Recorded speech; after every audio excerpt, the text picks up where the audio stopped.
श्री राम ने बाली का वध करके उसे उसके पापों की सजा दी। बाली के वध की कथा रामचरितमानस के किष्किंधा कांड में मिलती है। कई लोगों का इसको लेकर प्रश्न करते हैं कि मर्यादा पुरुषोत्तम श्री राम ने बाली का वध नीति विरुद्ध पीछे से क्यों किया।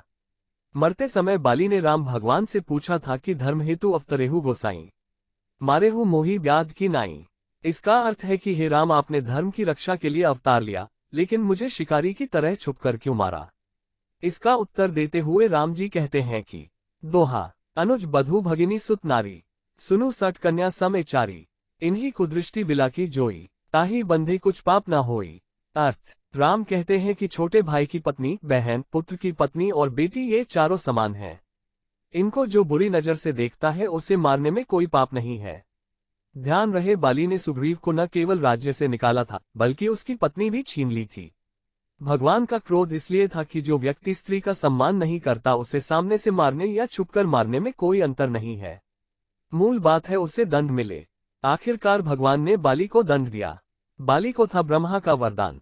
रामायण के अनुसार बाली की तपस्या से खुश होकर ब्रह्मा जी ने बाली को ये वरदान दिया था, जिसके अनुसार जो भी उससे युद्ध करने उसके सामने आएगा उसकी आधी ताकत बाली के शरीर में चली जाएगी। रावण का भी हरा चुका था बाली।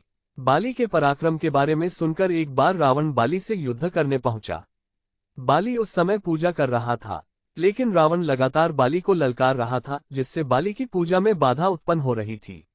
इससे नाराज होकर बाली ने रावण को अपनी बाजू में दबाकर चारों समुद्रों की परिक्रमा की थी।